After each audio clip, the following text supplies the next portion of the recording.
Well, thank you very much, Brian. And I spent all night writing that stuff, and the check is in the mail. It is great to be back. I can't speak for everybody in my business, but I'll give you a for instance. Yesterday, one of my colleagues, I won't tell you who, came up to me and said, "I heard you're speaking at the Rotary tomorrow." And the part that he didn't, say, but was clearly there was, "Why you and not me?" To be invited back 4 times now, this really is, for me, this is the yardstick of how the community views me. Even if only 4 of you said bring him back, I'll take those 4 votes indeed. It is truly flattering to be looked at in a way that Brian said, and I can't tell you how humbling a commentary like that is for me. Just so you know, and many of you do, media and television was never in the game plan originally. I didn't get into television till I was in my 40s, and it was almost an accident. And for some of you who watch the other stations, you probably still think it was a bad accident.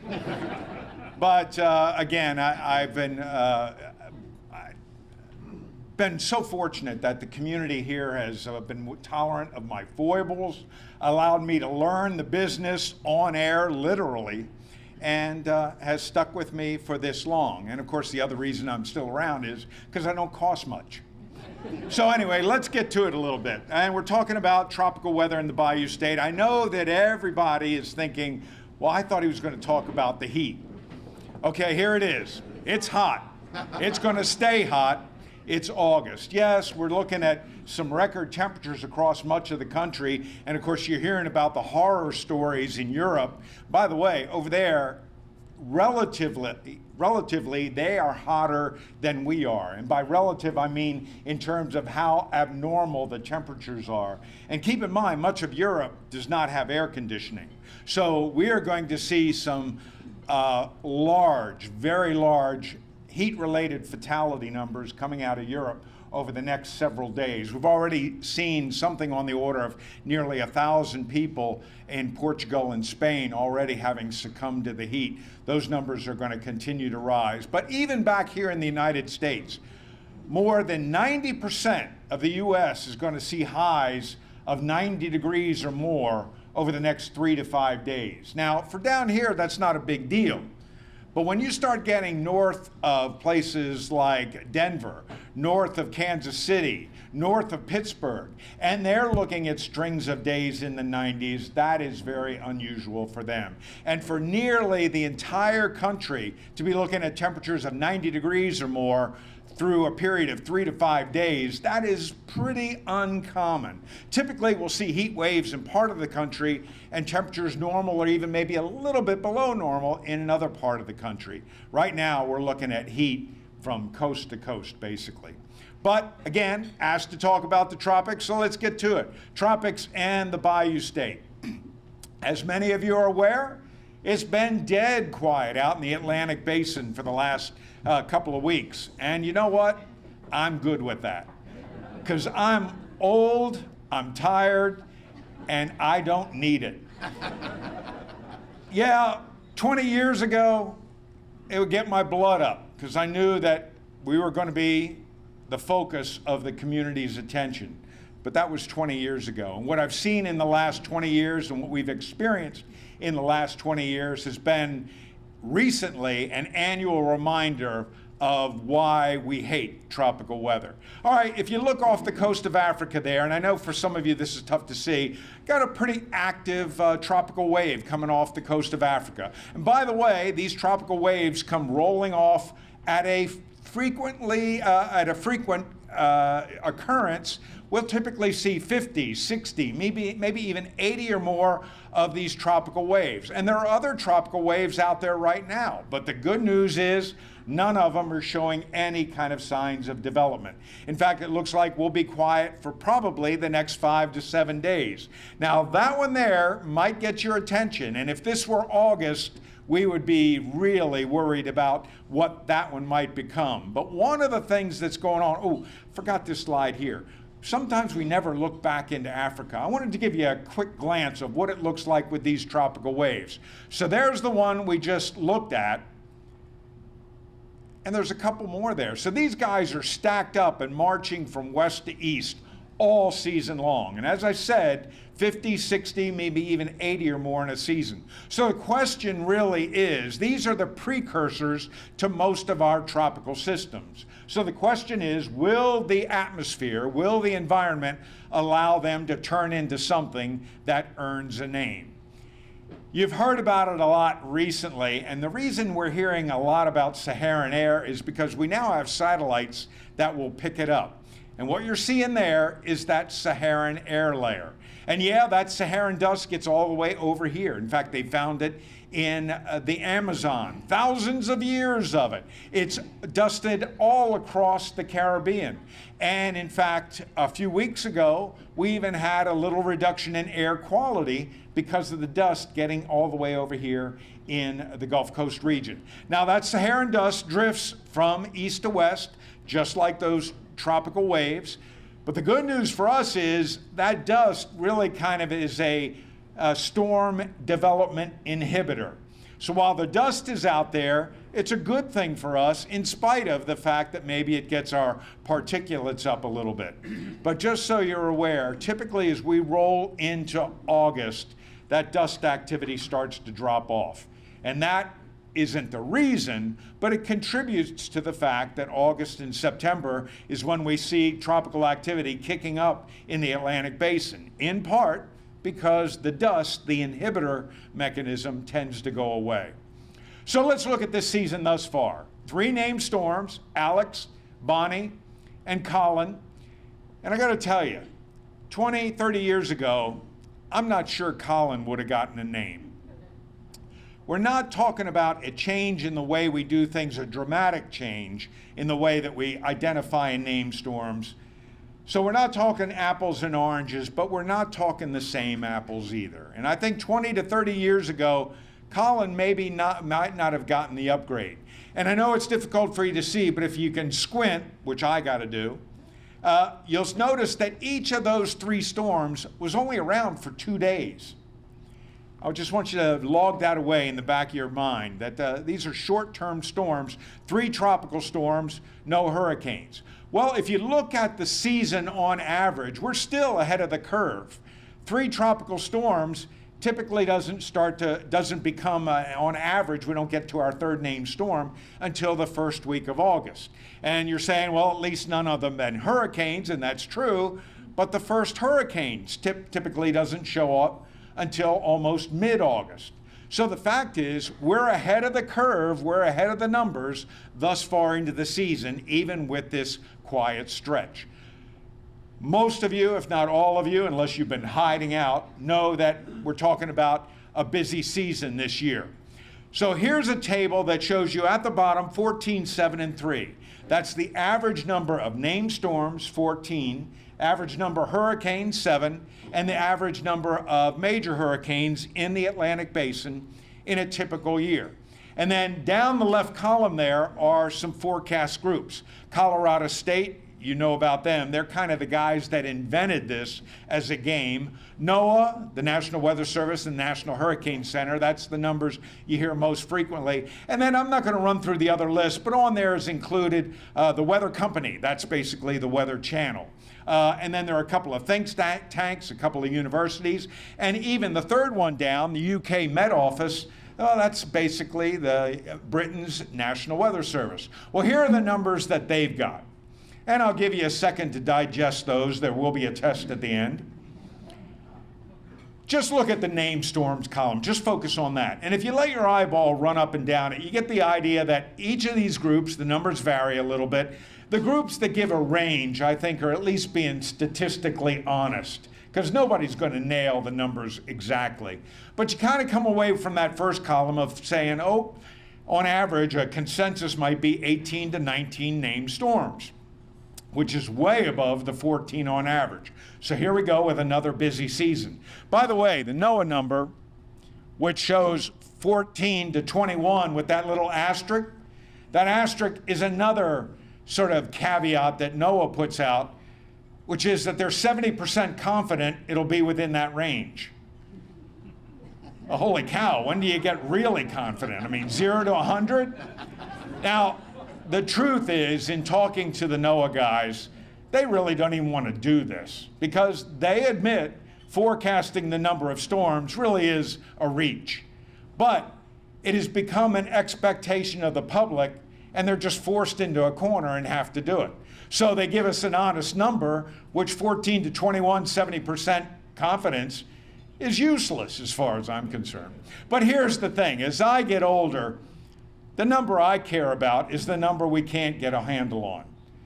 And that number is how many are coming here. I don't care if there's 1, 10, or 1,000. If they all stay out in the open Atlantic, good fun. But it's how many are coming here, and we don't have that skill. And for most of us in this room, we're probably not going to see that skill evolve. So why are we looking at a busy season here? Number one, sea surface temperatures. We talk about this all the time. By the way, we give it way too much import because, quite frankly, the Atlantic, the Caribbean, and the Gulf of Mexico are always more than warm enough to support a storm. Now, this year, they're going to be extra warm in spots. So here's a plot showing you the ocean temperatures averaged over the past 5 to 7 days. Don't worry about the numbers on there, and I'm about to give up on this mic. What I want you to focus on is the areas where you see yellow, orange, or red. Anywhere in the basin that you see those colors, the water is already warm enough to support a hurricane. I think you get the idea here. Now let's look at that same plot, except we're going to look at the anomaly. And by anomaly, I mean, what are the water temperatures there relative to what is typical for this time of year? First of all, you'll notice the Gulf of Mexico is plenty warm. In fact, water temperatures in the Gulf of Mexico on average are in the mid and upper 80s already. And for those of you that are sort of hurricane enthusiasts, you kind of remember in the back of your head that 80 degrees Fahrenheit is kind of the magical number. So the Gulf is good to go. The Caribbean is good to go. In fact, where you see now, this is that anomaly map. What I'm showing you here is that temperatures in the Gulf are actually warmer than normal for this time of year. So the bathtub is extra warm. The bathtub is high octane. It's the 93 on that gas pump you pull up to that says 87, 89, and 93. We've got the high octane water in the Gulf. But again, the thing is, it's really not about the water temperatures. They're always warm enough. 10 months out of the year, the Gulf is warm enough to support a hurricane. The issue is, does the atmosphere want to allow it? So we know the water temperatures are there. What about the atmosphere? What about the circulation? And many of you, if you've been with me for those 3 or 4 talks that I've given, we've talked about El Nino and La Nina. ENSO, El Nino Southern Oscillation. We're in the La Nina phase right now.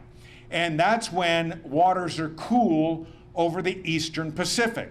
And your first thought, and it would be a good one, is what does the Pacific have to do with the Atlantic? Well, what happens is when the La Nina is in place downstream, and in this case from the Pacific over to the Atlantic. Try it now? Yeah. Better still? Okay. From the Pacific over to the Atlantic is downstream. And what's going on here, and here's a look at, and again, this is going to be difficult for some of you, a representation of water temperatures in the Pacific. Now, one thing to notice is that the Western Pacific is always much warmer than the Eastern Pacific. And you see that one little ribbon of warm water that extends across the Pacific over to Central America. But what I want you to look at is the next image, which shows you, again, the anomalies.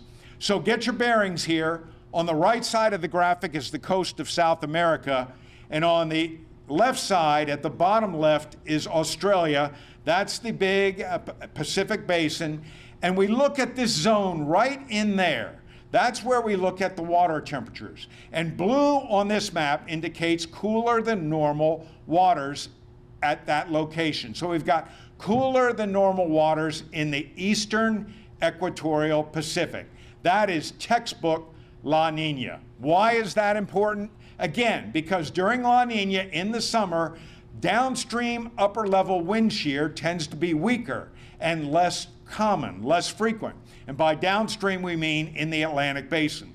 So when we have La Ninas, the atmosphere over the Atlantic basin has less wind shear, and the reason less wind shear is problematic for us is there you see a schematic of a developing tropical system on the left.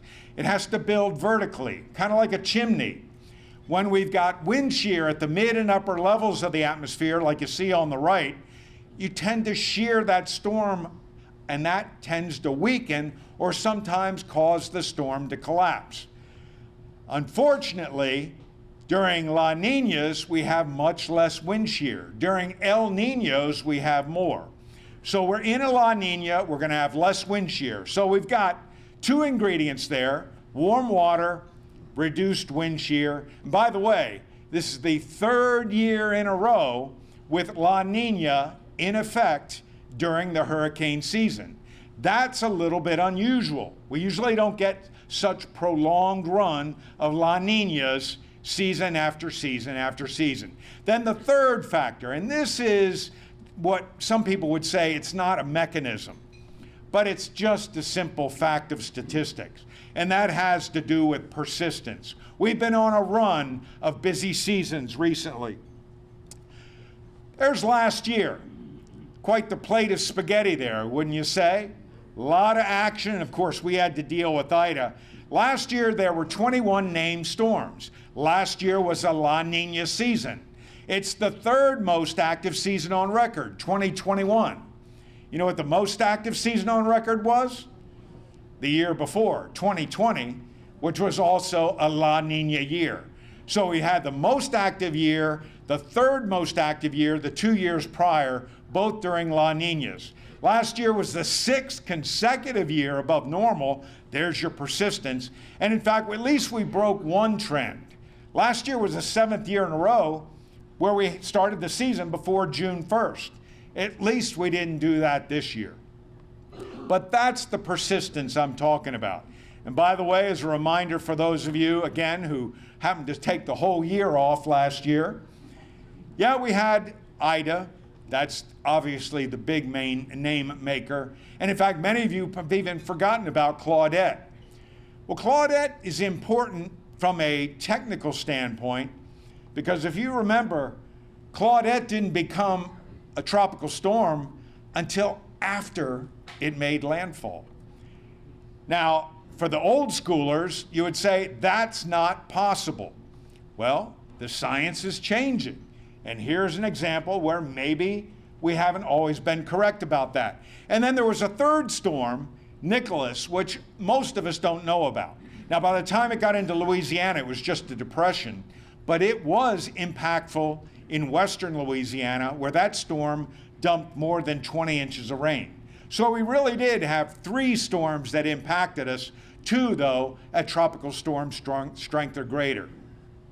And for those of you that have gotten your Welcome to Louisiana notice from Entergy or Demco, thanks to Ida, which for many of you, it just showed up last month, here's why. Second greatest number of outages of any storm on record for Louisiana. And by the way, the only reason Ida is not first, for those of you who are here and remember Gustav went from southeast to northwest and tracked all across Louisiana. Ida did us a little bit of a favor by crossing the state line north of St. Helena Parish and becoming Mississippi's problem. But Ida was still a hurricane when it crossed the state line. Ida was a major hurricane for 15 hours. It was a big monster. And in fact, on this list here, Ida now ranks among the 6 most costly hurricanes on record for the Atlantic Basin. And by the way, there's Ida, and I want you to notice something. If it'll work. Come on, there you go. 10 costliest hurricanes in the Atlantic Basin. You see a pattern there? 5 of them have impacted Louisiana. And some of you will say, wait a minute, Harvey was Houston. Well, Harvey was Houston on the national news, but ask the people in Leesville or DeRidder or DeQuincy about Harvey, and they'll tell you about 2 feet of water in 4 to 5 days. So 5 of the 10 have impacted the Bayou State. Here's a look at activity, and for those of you who were with me last year, we looked at this last year, so we're going to go through this quickly. This is total activity in the Atlantic Basin since 1900. Each bar represents the number of storms in the season. The red or maroonish color is the number of hurricanes, and the orange stacked on top of it, the burnt orange for Texas fans, is the number of tropical storms. So you've got a pattern that I think most of you would agree, you see that. But I would like to propose it looks more like this. It's a stair-step function more than it is a linear upward trend. That linear upward trend has often been described or used as proof of global warming. There is a warming or a climate change signal in here, but it's only a part of the signal. And here's what I want to remind you about. Starting in the 40s, we added aircraft reconnaissance. We started seeing storms that we didn't look at before. Then in the 70s, we added satellite technology, and that changed everything. And by the way, as you well know, the satellites today are far superior to what we had 20 and 30 years ago. We can see things now that we couldn't see before. In fact, I would argue that the satellite technology, in some part, contributed to the decision to upgrade Claudette after landfall. So we've got more tools today. So yeah, there is an increase in the number of storms, but some of it has to do with technology. And here's maybe the best example. The yellow bars there represent the number of 2-day storms. All right, go back into your brainstem and pull out those 3 storms for 2022, 2-day storms. Look what's happened in the last 20 to 30 years especially. Many more 2-day storms, 2 days or less, than used to be counted. They're not apples and oranges, but they're Granny Smiths and Macintoshes. They're not the same apples anymore. So part of that increase is technology. That said, something has been going on over the last 30 years or so. Since the mid-90s, there's an uptick that I will gladly attribute to climate change. And by the way, here's that same period, 1900 to current, for Louisiana. And the uptick is present for the Bayou State as well. In fact, things are going crazy.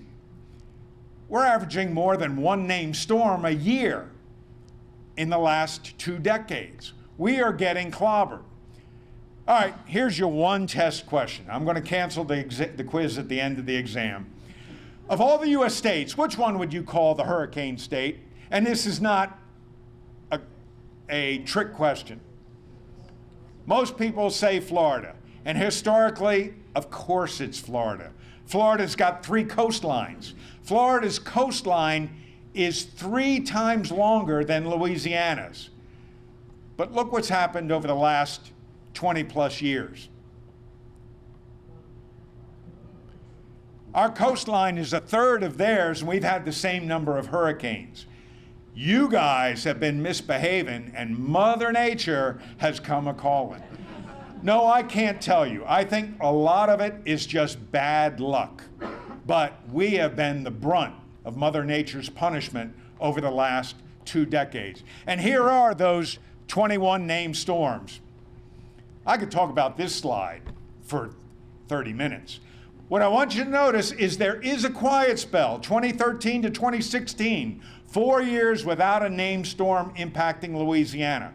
By the way, in 120 years, that's one of the longest stretches with no landfalls. We've never gone 5 years without a hit. But what really grabs my attention with that slide is look at the number of years with multiple hits. That's the frightening part. And of course, you look at the last 2 years, 2020 and 2021, and you realize what we're dealing with. And keep in mind, even with a tropical storm, it typically takes 2 to 5 years for our community to recover. We've had 6 named storms in the last 2 years. All right, so moving along. The forecasts are getting better in terms of where the storms are going, but our ability to anticipate their intensity hasn't improved at all. There's still a long way to go in the science. What we are seeing recently, and this may be in part at least because of our improved technology, is that we're seeing more storms that are rapidly intensifying.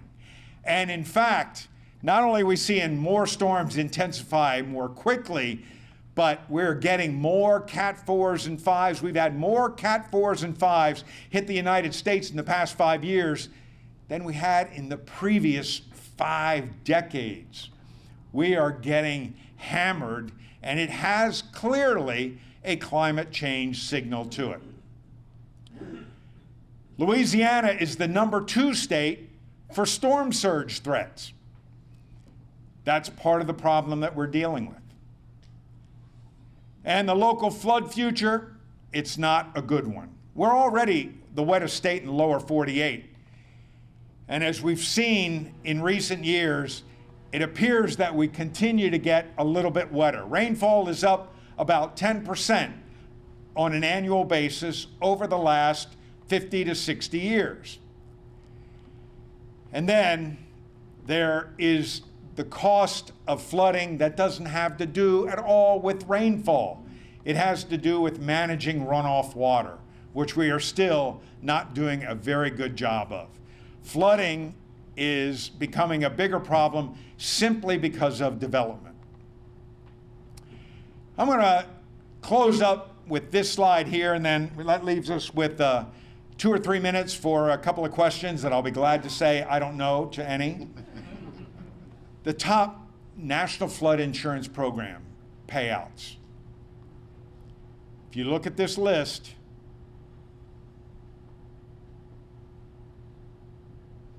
there's a theme here too. Louisiana is at the top of the list for the biggest, costliest storms and the biggest, costliest payouts because of storm and flood-related damage. And by the way, you'll notice number 5 there, 2016, not all of them are truly tropical, although 2016, walk like a duck and quack like a duck. And we could have gone ahead and called it locally Tropical Storm Boudreaux, and nobody would have minded. So here's the deal. Even if threats of climate change, and no matter where you stand on this debate, even if the threats are being overstated, modest impacts, modest changes, increased climate change impacts could have dire effects on our state. In fact, I would argue that Louisiana is quite probably, especially of the lower 48, the most susceptible state to climate change that there is. And with that, I'll say thank you and be glad to take a couple of questions.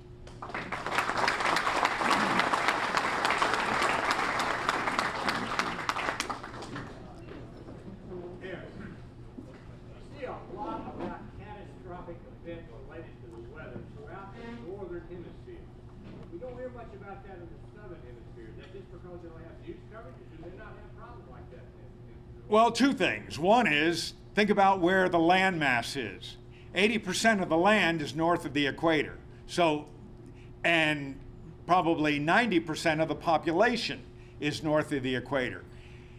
So we're more likely to see problems, especially in developed areas north of the equator.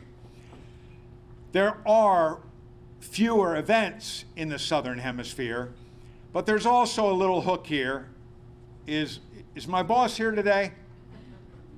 Good, okay, then I can say this.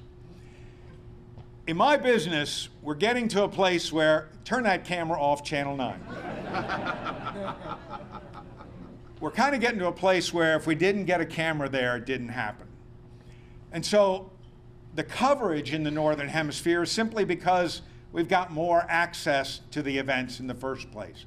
And in fact, part of my business is becoming alert and shock people with video. And that's a large part of what you're seeing there.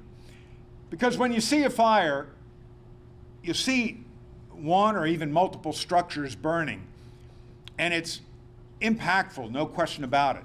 But you never get the broader perspective to realize it's 2 homes in a neighborhood of 400. That doesn't reduce the impact for those 2 families. For those 2 families, it's a catastrophe. But sometimes I think the way we present that information makes it look more frightening than it might be from a bigger picture, if that makes any sense. All right. Thank you all. Thank you.